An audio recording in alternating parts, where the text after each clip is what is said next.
Hey folks, Steve here with a special video for you today. This will be our post-mortem for the fall of the Third Reich, at least my playthrough of it that I recorded here over the last several weeks, months, whatever it's been. Firstly, what is this video not? It is not a review, so I will not be giving opinions in terms of its quality as a product for you to buy. This is really meant to kind of talk about the strategies that I pursued and how it worked out and the way that the game portrays different types of things and how the decisions I made along the way were influenced by the way the game mechanics work. So I might talk a little bit about things I like or didn't like, but the full summation of my thoughts on the game itself will come in the review, which will be forthcoming after this one. I'm not exactly sure when it'll be. Within the next week or two, I suspect. I'll have the time to sit down and do the review. So, this video is probably going to be long, depending on how much I ramble and where I get lost in train of thought. Fortunately, I'm not going to be moving very many counters around as I talk, so I can just kind of let it be a stream of consciousness kind of discussion. Yeah. So, spoilers if you didn't watch the other video, I guess, but the Allies won the game. Now, what's interesting is that if you look online at some of the comments, and depending on where you look, you're going to get really extreme opinions, where it's either like the Allies are guaranteed to win, no matter what, there you go. And in other cases, I've read comments saying stuff like, how can the Allies win this game? And I guess if I was going to land on one extreme or the other, I would definitely say like the Allies have a lot of capability to win. A lot of capability to win. So it could be maybe someone missed a rule or didn't understand something in terms of the effectiveness of the Allies. Or maybe I missed something. I mean, I think I played the game with the rules and with the errata as closely as it'd be conceivable, I guess. It definitely seems like the Axis has a hard time. Now, I think a lot of that comes down to the fact that I'm just playing myself, right? It's solo, I'm making moves, I'm trying to figure it out as best I can, but I'm also not sitting here spending 3 hours planning out each move, right? Like I'm trying to keep it moving for my own sake, because there's plenty of other stuff that I'd like to be doing in terms of gaming. Like I want to play this, and I have had fun with it, right? I'll say that much. But I don't want this to be on my table forever, right? I got other games I want to play, other stuff I want to do. So it's definitely like, I want to keep it moving, right? I don't want to just be stuck taking forever to play through a turn. I'll say something unexpected and say I think a lot of the war and how it ended really had to do with the way the Balkans went, which seems really odd to say, right? You're like, oh, well, the Western Front's really important, the Northwestern Front, the Eastern Front's important, the Mediterranean is maybe not as important, but important. But the Balkans, like, why is that important? Well, I think the stress for the Germans on the East Front came by the Soviets exploiting a soft underbelly over here. And they were able to do that because they were able to exploit down through into Romania, which, I mean, that was really like, once you've done that, the game is broken open, right? Because Romania surrenders, Bulgaria surrenders, that puts Greece out of supply. Basically, that whole front collapses as soon as you get a handful of units, just even right over here. That's all the farther the Soviets need to get for that to happen. Now, what could I have done as the Axis to stop that? Well, I think there's a couple of things in hindsight, right? And that's the funny thing. It's like someone's going to like put in the comments like a year from now, because they finally got around to watching those videos. They're going to go, hey, why didn't this side do XYZ on this turn? And it's going to be like a year later, and I'm not going to remember because I'm a year removed from it, and I'm going to shrug my shoulders and say, I don't know. I didn't see it. I didn't know. I don't know. But even now, as I like look back at the game in hindsight, like yeah, there's some things I could have done better. And you got to understand too, like this being the first play of the game for me it's as much a learning experience even through the end of the game as it is near the middle or the beginning of the game, because it's just those situations I'm not as familiar with in this game system to know, oh, well, this hex is really important because blah, blah, blah, blah, blah. But a few turns later, I start to look back and go, oh, you know what? Yeah, if I had just done that, that might have saved me some trouble. And I don't realize that until much later. And that goes for both sides. When it came to Yugoslavia, I think that's really a key area. Because at the beginning of the game, the Yugoslavian partisan unit is out there, and it's not it's a decently strong unit, and the mountains make it troublesome. But the Axis does start with some units in that area, and maybe what I should have done as the Axis is when the Allies had a hard time getting into Sicily, and that gave the Axis some time, I should have capitalized on that to really hunt down and destroy that Yugoslavian unit. And yeah, sure, take some losses off the Bulgarians or whatever. But kill that unit, because once it's gone, it's gone. Then, then what I would have done, but if I had the time between killing that unit and the fall of Italy, I should have pulled those units back, into Hungary and Romania or Bulgaria, and let the Yugoslavian partisans, or maybe we would have held on to Belgrade and just kind of held a perimeter over here, but let those 3 other Yugoslavian partisan units come in when Italy surrenders, like that would be inevitable, it was going to happen at some point. That once they came in, then you're making a fight of it a little bit more, and maybe if you try to prepare a little bit more, you could take out the Yugoslavian partisans. And if you're not worried about the partisans in your backfield, you can focus more on keeping units reinforced in the east, and that might have slowed down the Soviets enough that the whole balance would have shifted a little bit. We'd have maybe more replacement points ending up over here rather than back here on the ropes kind of thing. That could have been a pretty big difference. Now the trouble is, for any of that to have happened, I would have needed at some point to spend an OKH marker down there in Belgrade or something to be able to attack and make any of that happen. And I really didn't feel like I could afford it, so I never did. I sort of set myself up at certain points to try to do that.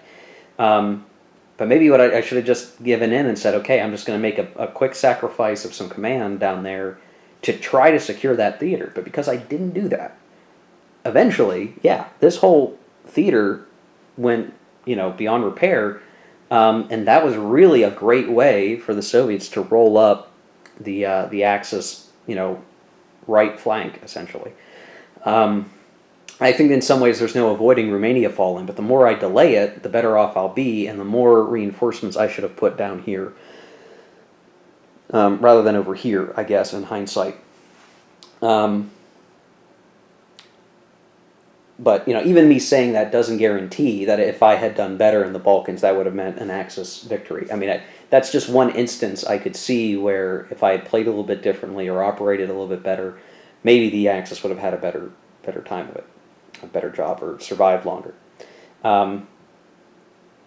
What's interesting, I think, is that, and I said it before in the videos, but I'll say it again here, I think your skill in this game will come down to how well do you understand the cities and the maps and your leapfrog points. Because that's and knowing when to pull back or when to hold a city as the Axis, because that really is the tempo of the game. Most important part of this game, this system. Absolutely, the cities. Everything's about the cities. And if you look at, now that the map is clear and we can kind of, we can appreciate the span in its entirety, the war starts with the stuff around Kursk. And Orel is German controlled, I'm pretty certain. And the Soviets, I'm pretty sure they don't control Kharkov. So all the Soviets control in terms of cities are Kalinin, Moscow, and Leningrad. Everything else they're doing over here is predicated on using the towns to project offensives, and which means that anything they do is going to be very localized because there's only so many hexes you can go, right? The Soviets are almost guaranteed to have to spend their 4 marker or 3 marker in Kursk to even do anything around Kursk. And I think it's important that you do that. You might spend your 3 or 4 up here in one of these cities, Moscow or Kalinin, to operate in combats around here, right? Those are sort of the 2 main areas. And you have to knock one of those loose a little bit to advance the game.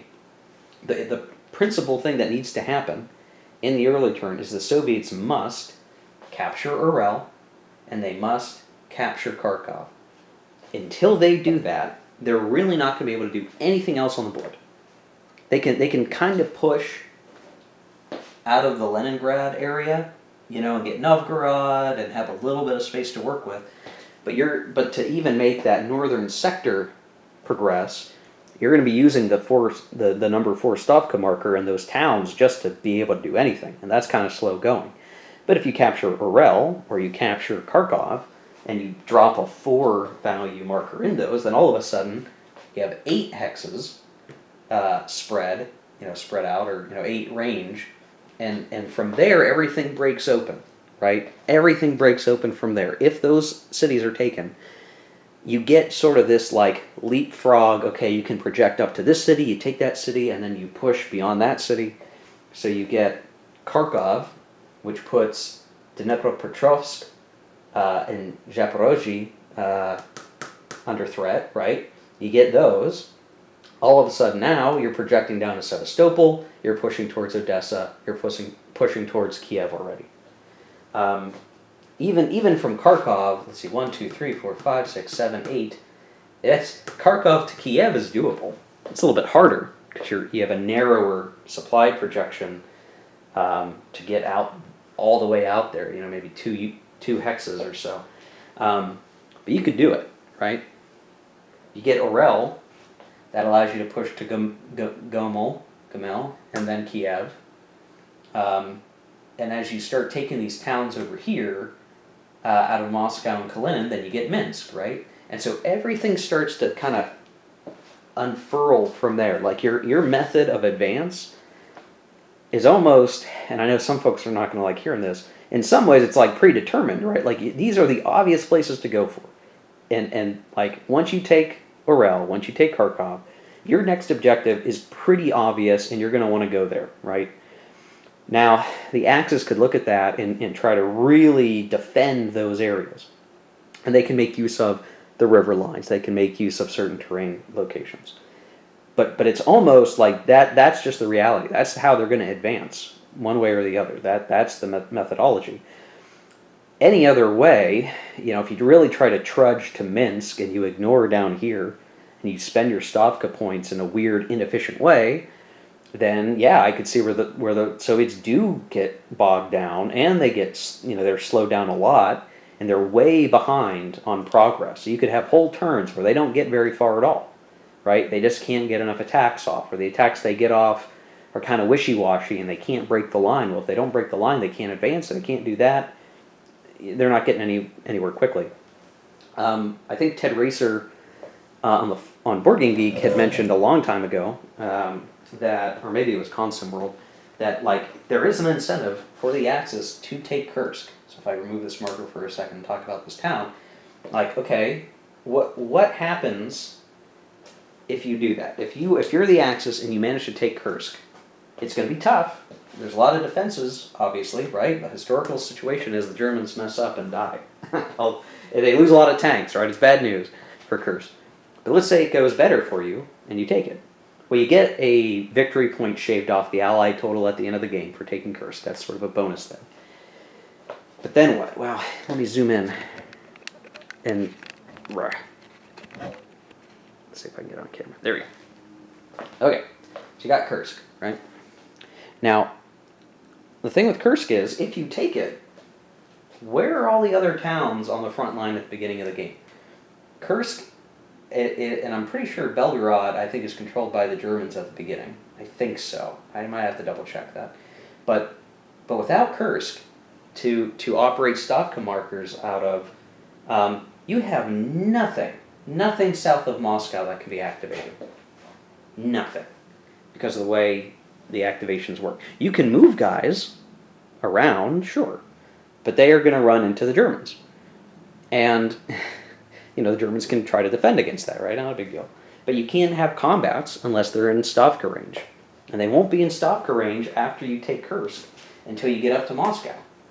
So then if you say, okay, well, I'm going to put my 4 marker in Moscow and get 8 hexes, then you still are like, 1, 2, 3, 4, 5, 6, 7, 8. You have the potential. You could try to take Kursk back. You could try to make a push for Urel.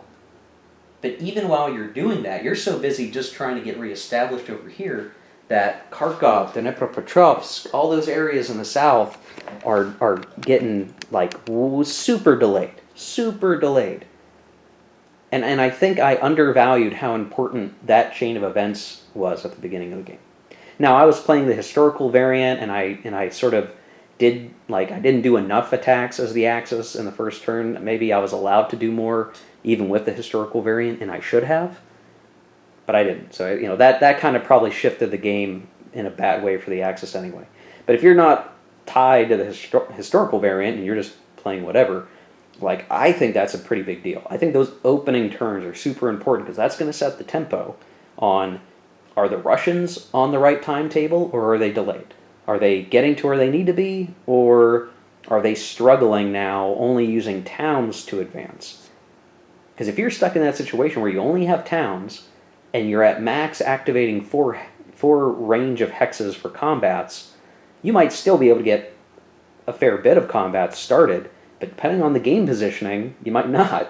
And you could even have like the Germans sort of retreat far enough that your units can't even be in range of that town with a 4 marker to attack, period. So there's definitely a way, I think, as the Axis to kind of set up, if they're fortunate enough to hold on to the cities long enough, and in certain ways they can definitely slow the Soviets down early, and maybe go for that, 1944 victory where the Soviets are not out of the USSR or whatever it is. The whole topic of, the Eastern Front collapsing because the Axis just can't compete. I mean, I think there's something to that. When I look at the Eastern Front and we saw what occurred, there was definitely, the Axis, the Germans were routinely getting chewed up. But I think it's supposed to be that way, right? After Kursk, that's the way the war went, and there was nothing that the Germans were going to be able to do to change what was happening there, right? The best they could do was hold on and defend, right? They were never going to be on the strategic offensive ever again, and that much was definitely true, right? It was a covering action every time. I think I did pursue a smart strategy, with the die rolls and the way things played out. The Germans lost, but I think I was pursuing a pretty good strategy in the middle of the game as it was going, where I was putting reinforcements in the east, but I knew that there was limited value in just trying to get those units all the way to the front line. That, it was easier in some ways to sort of look at where the next line was going to be and just putting my reinforcements there and pulling back what guys I could pull back to that new line. And knowing that there, you have to strike a balance between, trying to save everybody or leaving some guys behind to be a nuisance. Because what I have realized playing this game is there is an element of trading space for time, but the operational movement is so good in this game, when you can move everybody, that you retreating just means you're giving up that much space. You don't get a whole lot for retreating before combat. What you do want is to be fairly far up, so that if you do get a retreat result, at least the units can fall back a little bit. You don't want to give up space freely in a lot of ways. I ended up doing that quite a bit to reform my lines, and I think that's when you would want to do it. I don't know. It's a hard balance. It feels like there's not a good answer there. But if you leave a few guys behind, and you probably can't pull them out anyway. It's not like you're leaving them behind. You can't pull them back anyway because they're Zoc locked, or they're not in range. You can't get them in range of an OKW or OKH marker. You got to leave some guys behind. The best they can do is kind of just be a nuisance for the Soviets to maneuver around them or something. But you have to form up the new line, right? There's some obvious places, right? Swamp and the forests, and the river, right? That's kind of a line, right? It's going to line up with some of the historical lines that were established. Get down to the mountains; those are an obvious anchor point. But I think that worked out pretty well. And so for the East Front, I think that was true. For the West Front, I think my problem as the Axis was that I was too willing to have units up front. And I really maybe should have pulled back to the fort line that was right here. I spent too much time in the middle of France. Now, granted, the rivers were very useful for defending over here as the Axis. That helped a bit. But I should have been really focused on putting reinforcements on the fort line early, so that instead of it being let's fall back and try to get into these forts, it was let's try to get into these hexes where I already have guys in the forts. That assumes that I have enough guys to be there, though, right? It's like, if I didn't get good replacement points, or I use them all in the East Front, maybe I don't have the guys to put here. And what I discovered as I played was that the Western Allies are incredibly strong. All of their units are very strong, right? Every single unit is about as good as like the good Soviet units. And there's only so many good Soviet units. And these guys, the British and the Americans, they're all really good, really strong units. 2 steps, they have 5, 6 attack value, they have 6 defense value, they have 6 movement. They can get pretty much wherever they want to go, and they have enough strength and can concentrate enough strength that they really aren't too worried about losses. There were a couple that I took that went really pear-shaped, and I lost a fair number of steps. But because the Germans weren't in forts a lot of the time, because I was able to concentrate enough power in enough areas, like it wasn't too bad. I didn't have to worry about attritional losses too much. By that point in the game, their replacement rate is really strong too. So it's like, I kind of, as the Western Allies, I felt like I could do what I needed to do. I had to take some precautions, but I think my neglection of the Northwestern Front as the Germans probably had a lot to do with that anyway. So if I had made some sacrifices on the East Front and strengthened the West Front, I might not have had this really bad breakthrough that happened where it was like, they were all up in here, after a while pretty quickly. So, I don't know if there's much that I could have done to make that better. I do think that because the hexes are constrained, that Zocs are a little more valuable. Like, you get more bang for your buck for a Zoc, so maybe I should have spent more armor over there anyway, and maybe played a balance of like, my armor B and A ratings that project Zoc should go over here, and I should just worry about sending all my C-rated infantry in the east and just plug holes with units rather than Zocs. That's maybe some ways I think the Axis could have done better. I also really neglected the Italian front after a while. So if you figure historically, the Allies were like up to here. And they were still fighting Axis and Italian, mostly Germans up here, at the end of the war. Like, the Allies got into Berlin, and there were still guys in northern Italy on the Axis side. We cleaned up Italy, right? We totally liberated all of Italy in this game, which is ahistorical. We did better. But I really didn't spend many German resources on the Mediterranean front. But I kind of knew that, like, at some point, the Allies are only going to be able to get so far. So what value does that really get me, right? It gives them victory points early, but it doesn't hurt me a whole lot just to let them have it. Other than, then they had free hand to swoop in over here and had extra combat factors, right? So I'm not sure what I could have done better is I put more than one unit in these fort hexes. Again, it's a problem, like, I only get so many units. Where are they going to go? But if I had spent a little bit more down here, that might have helped a lot and slowed them down with, the mountains and the fort and multiple steps that the Germans or the Americans couldn't easily just wipe them away. That might have been the better thing to do. But I don't know. And it is funny. Like, we had a late start in Italy, but we closed it up first. And it was probably because it was like, oh, the Italian front got delayed, I don't need to send replacements down there. It's fine, but I should have tried harder to do that. Just different ways to think about it. And what's interesting is like the same thing is in place for the Western Allies when it comes to markers. So the fact that the Axis, the Germans, and the Russians use the same sort of command and supply rule or methodology, makes sense, right? It's pretty. It almost feels like a standard war game method, right? Count to a city, then the city, is like your supply point. It's the juncture of a bunch of roads and city, railroads and roads, so it can count back to home country kind of situation, right? That makes sense from a supply perspective. But the Western Allies are awfully weird because they don't have a way to extend supply from city to city. Now, if they did, that would make it so that me taking out Italy and being able to push into southern Germany would be an actual real danger, right? That would be a very scary prospect for the Axis. But the way that the rules are set up, it wasn't. It was like I got here and then I'm done. Like I couldn't push any further. I put some garrisons. That's it. It's over with. And I know somebody in the comment section was like, "Why didn't I go into southern Germany?" Well, I wasn't allowed to. The supply rules make it so that I can't. And I realize, right, that you say that seems odd. Like that doesn't seem right. Because there are rail lines that go through the Alps.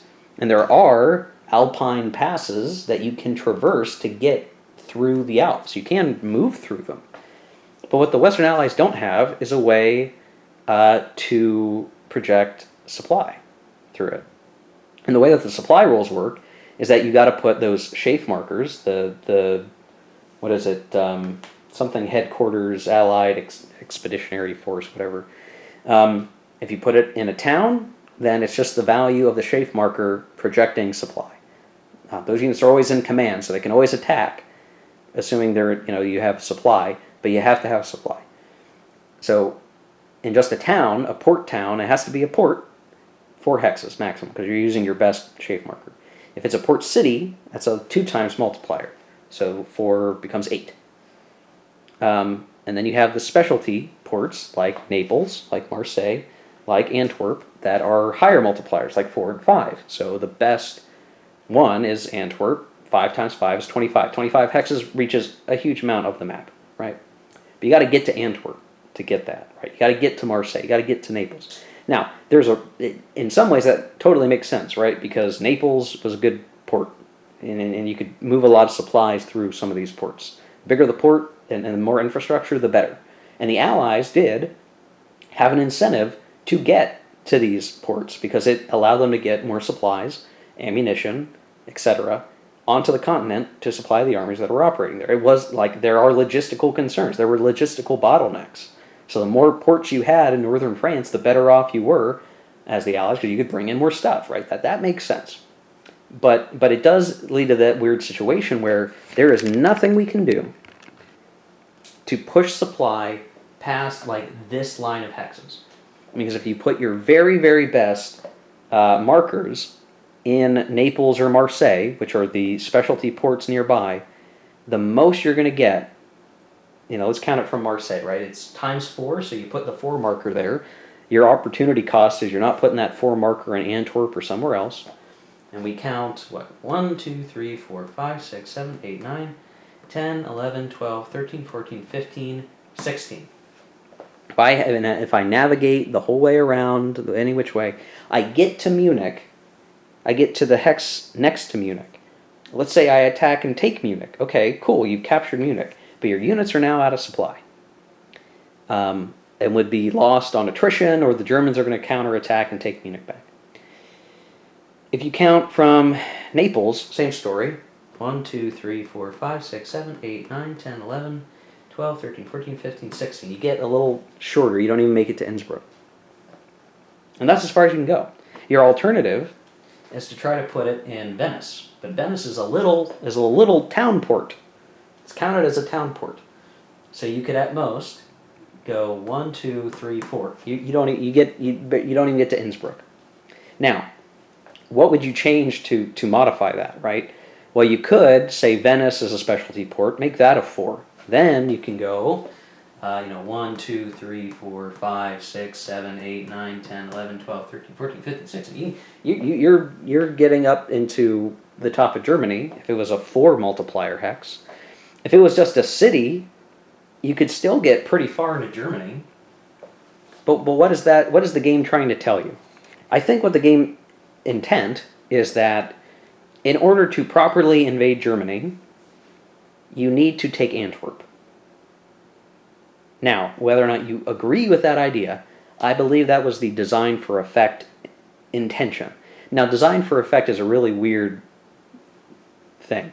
In many games, it works great, right? You design something more for the effect it has to make the player act in a historical or semi-historical manner without a huge amount of rules. You just sort of, you indirectly cause a situation. In some games, it works great. In other games, it totally breaks immersion. Like, I think Vietnam Rumor of War by Adam Starkweather from Compass Games has a problem with that. That should be rectified in errata, and I'm not sure ever will be. Some games it doesn't work, and some games it does. Here, I don't know if it works. I agree that it is weird that you can't push further up. If you do really well here, if you do historically well, and you take northern Italy, why not head into southern Germany, right? If you can force the passes of the Alps, I think that's the contention. In World in Flames, you definitely can. I mean, it'll be hard because mountain terrain is really tough in World in Flames, but there are rail lines, and if you have an HQ, an Allied HQ, to use, you could, in theory, push into southern Germany from Italy. It's hard to do, but theoretically you could do it. Here, I don't know. I guess the game somehow assumes that there are enough Alpine, maybe divisions, units smaller than corps divisions or brigades, brigade-level units that are strewn about in the Alps, meaning they're disrupting those rail lines, they're disrupting supplies, that any Allied offensive through the Alps would be problematic. That's one way to look at it. By the time we got up here, we were about reaching some winter turns. So imagine trying to press through the Alps and those mountain passes in the winter. That's probably a hard feat. Even if you're Hannibal, you do it in the summer. You try not to do it in the winter. So I in some ways it makes sense, in some ways it doesn't, and it's sort of one of those things. It's like, well, I would certainly like the opportunity to try it, but the game really doesn't let me do it because I can't expand my progress from Munich further north, which is what you would want to do, which is what you would do historically. I guess the other thing to think about that, if you modified the rules, this would be the rules modification, right? You would say, the rules presently say that the Western Allies don't use intermediary supply sources. They only use ultimate supply sources, which are your beachhead markers or your shape markers. You could try to house rule it and say that a controlled city can be an intermediary supply source. And maybe you count 4 hexes or something like that. A city or a town. Like, you work out some mechanism so that if the Allies, okay, my camera screwed up, as it routinely does. But like I said, it would have to be a house rule where, controlled cities become some sort of intermediary supply source. So you take Munich, then you project some supply into Germany, and you can pull ahead. Now, there's probably a reason why Ted and the developer chose not to have intermediary supply sources. And I suspect it could be because it makes the Allies too powerful, too easy to maneuver, because they are such strong units. The other thing you have to consider, I guess, is that whether or not you're the omnipotent battle commander of all Western forces in World War II, there were some political realities. So, like, the liberation of France was more important than trying to cut through the mountains to get to Vienna, apparently. I'm not super well read on that, but, like, there was a political incentive to liberate Paris and Belgium and the Netherlands and take Western Germany. And maybe the game is sort of forcing you into that mode. And that's going to rub people the wrong way, I suspect, right? If that really bothers you. And that would be, I guess that's this game's design for effect thing, is that you're not going to do southern Germany through the Alps. Um, if things go more historically and you can hold the U.S. back, um, then then it's not relevant, right? If the game was more, if I had ended up doing better in Italy, I might not even be having this conversation because I wouldn't have been even able to to try that, to do that, and go, oh, I can't. Even though I was cognizant of that when I started doing my Shafe planning and I was figuring out where to go. And there is, if you play the historical variant and you try to do things historically, there's definitely an order of operations that like you must operate in, and you must know how you're going to shuffle your Shafe markers. It's like down here, what you do is you take Sicily to remove all the Italian units. You can't use the supply that's available in Sicily to push all the way up into the rest of Italy. You can't. There's not enough range. Even if you put the 4 marker in Syracuse, 1, 2, 3, 4, 5, 6, 7, 8, that only gets you up a little bit. You go from Messina, 1, 2, 3, 4, you get to basically the same place. You're not getting very far. But you do Sicily because it's probably the easiest place to force the Italian surrender, which then makes the rest of Italy easier to invade. Then you probably want to invade either over here because you're near Naples, or you do Bari. Now I went Bari because it was easier. And it allowed me to take a port, which allowed me to extend my supply from here rather than here. Because if I, invade here, then I'm trying to get supply back from the beachhead marker, and that's, susceptible. It's tough. Tough to get support from here. So to me, it totally made sense to try either Bari or Taranto. And then you get supply being pushed from over here. You pick up Foggia for the extra Air Force. Then you get Naples. Then from Naples, you get the rest of Italy up to the north, where you start to have trouble with supply, by which point you're invading Marseille, clean sweep, and then from there or around there, you're dealing with D-Day, and you need to be swapping your 4 and 3 markers back and forth. I ended up not really needing to use the Shafe 1 or 2 markers very much at all. It was really all about the 3 and 4, and where are the 3 and 4 going once we took Naples, once we took Marseille, and all of that. And again, I'll say, there's probably some better ways as the Axis I could have defended in Italy, and I didn't, because I didn't realize maybe that was a better move. I was trying to keep the game going swiftly. But you could try, knowing what I know now, you would certainly try to disrupt what I just described, right? Syracuse, Bari, Naples, Marseille. Okay, how do you disrupt that how do you slow that down? What do you do? Because every turn that you can delay that advancing of the Shafe marker means it's harder for the Allies to get those victory point hexes that might be important at the end. Even in the West, it's kind of like that too, right? Like we invade somewhere. It makes a lot of sense to do the historical place because you're further, you stick to the main coastline, and you have enough supply range that you can get to Antwerp, if you're operating out of here in Le Havre, in the historical beaches. I don't think it makes a lot of sense to go elsewhere unless the Axis is like stuck out their chin and said, invade me here. Then it's like, okay, then maybe you do go for Calais. And there's a lot of good reasons to go for Calais, for instance. But I do think, again,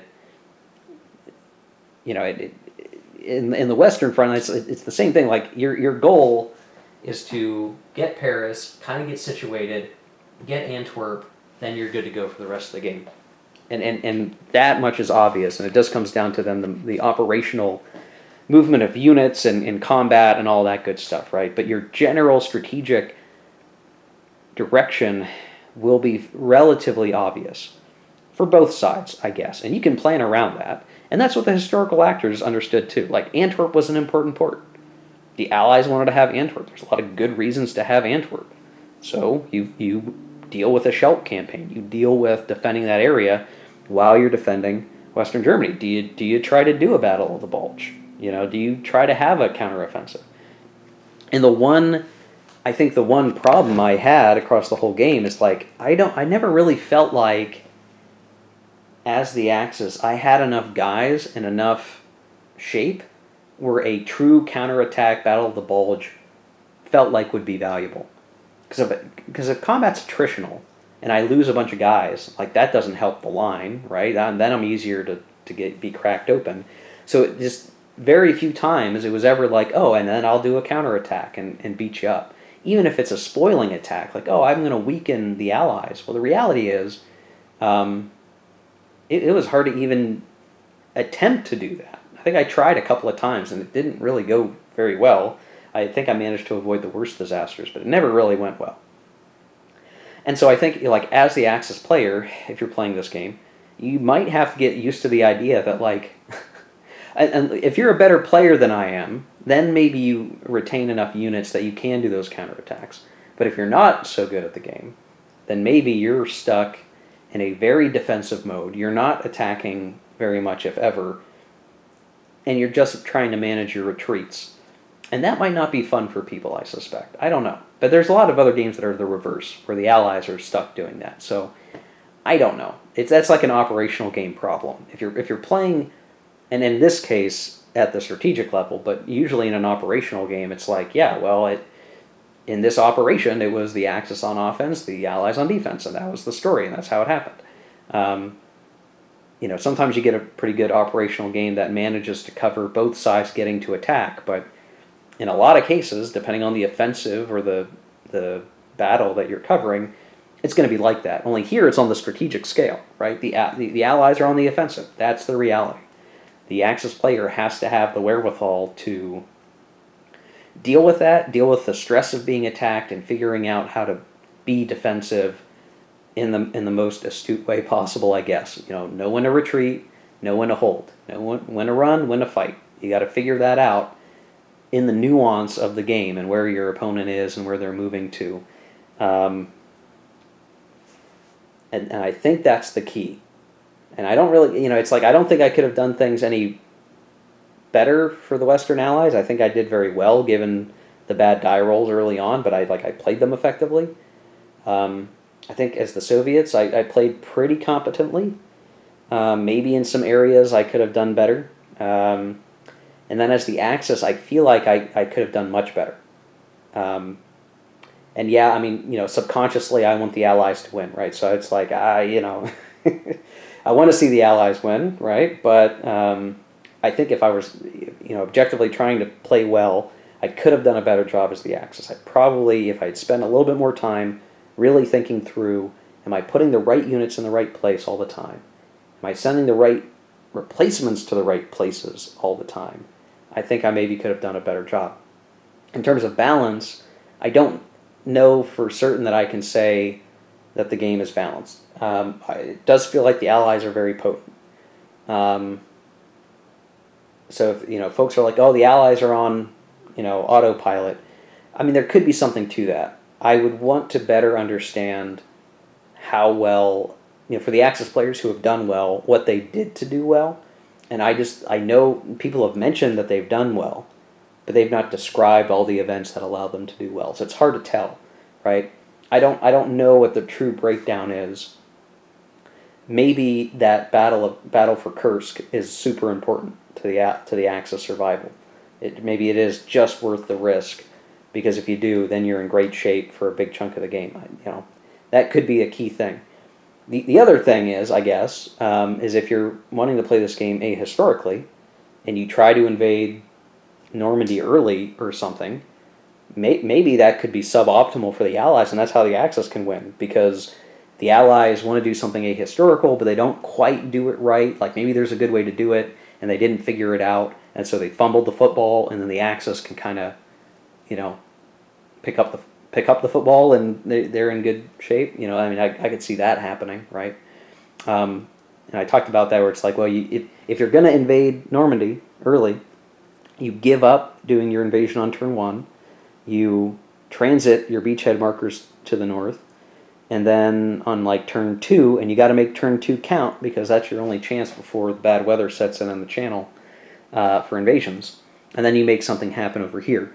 But then, Italy becomes less relevant, and so then the Germans are transiting units up here, and it'll be a different game, right? The breakdown of events, if you pursue that ahistorical kind of strategy, will be very different. I think the way that the Allied air trace works, you're still incentivized to target certain places. There are simply just some better places to go. And if you don't like that, that might trouble you. But I think some of the reality is, I mean, that's just geography, and that's just the reality of the situation. Just because you want something to be different doesn't mean different is better or smarter than what the Allies could or would have done. Just because we can try to invade the Netherlands directly doesn't mean we should. And maybe, you try to explore the repercussions of that sort of thing, right? And maybe that would have been better. Maybe I should have tried. But I stuck to the historical narrative as in some ways as I could, because I wanted to see could the game, could the game play that out well, and I think it did, right? At least to the best of my ability. We did better in the Med, whatever, but it did work out okay, right? Like we came down to the who's going to take Berlin first, and it came down to who had the right combat succeed and could push through the Zoc and could move into the Hex kind of shenanigans. But I'll say, when I was doing my playthrough of turns 11 and 12, I was super loose. I probably wasn't paying attention to Zocs the right way in some cases. I was just excited to get to see the conclusion. So it was we move here, we do that. The game really was over in turn 10. The game was decided in turn 10. Once we got the right number of victory points, the Axis were never going to take any back.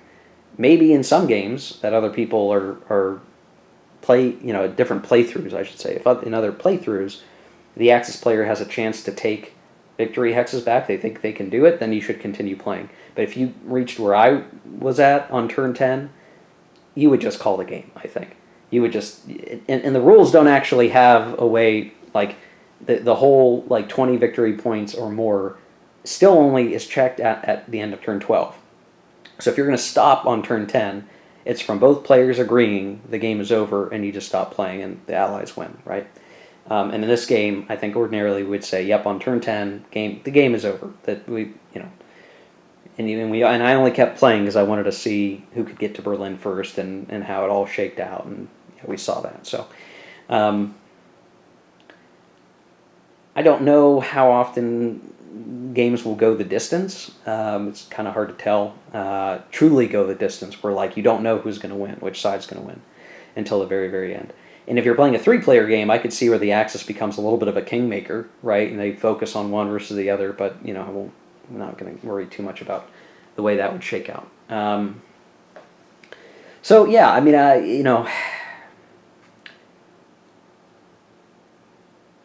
it was an interesting playthrough. I had fun for sure. I'll say this was fun. It was interesting to see it all play out and to try to figure out, solve the puzzle of the cities versus towns and how to advance and where to defend. That was all fine. That's really what the game is, right? So that much was enjoyable. I enjoyed it for that, for sure. There are nitpicks, I think, to the game, and there's going to be certain things about this game that are going to rub people the wrong way. And I'll get into that more in the review when it comes, but it is what it is, and that's for any game. Because I played both sides, when I do that, I tend to be a conservative player. I can't trick myself, right? I can't trick myself without me just coming back from a long break and going, oops, I made a big mistake. I guess I'll exploit that mistake. And I tend to give myself the leeway to fix major errors. So in an opposed game, I suspect maybe some things would go differently. I would better exploit something, or somebody could make a human error, and then I take advantage of that. Or more chances of me not seizing an opportunity that's right there for the taking. I can't play mind games with myself that way as much. So I do think it tends to leave me being more conservative in what I do. I don't know how much that impacted this game. I think, it's not like there's hidden information really, so you just play the table as it happens. Without chit pool, and this just being I go, you go, playing solitaire, it was okay, right? I mean, it just, you just play both sides to the best of your ability. I do like that the turn sequence of play is such that, like, the Axis does some stuff, and then the opponent can do a little bit of stuff, and then the Axis does its exploitation phase. And then the reverse. The Allies do a bunch of stuff, the Axis can react a little bit, and then the Allies do the rest of their stuff.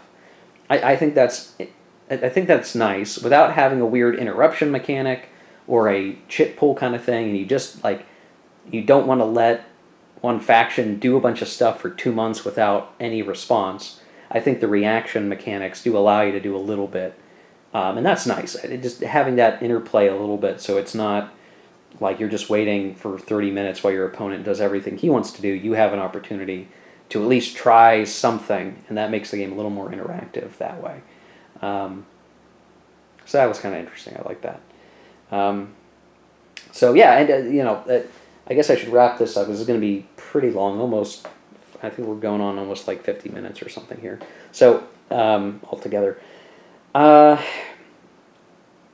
think the air war is kind of interesting. In that, like, if you don't know what you want to do, factory bomb. That, sure, factory bombing is probably the easiest, best thing to always do if you have no idea what else to do.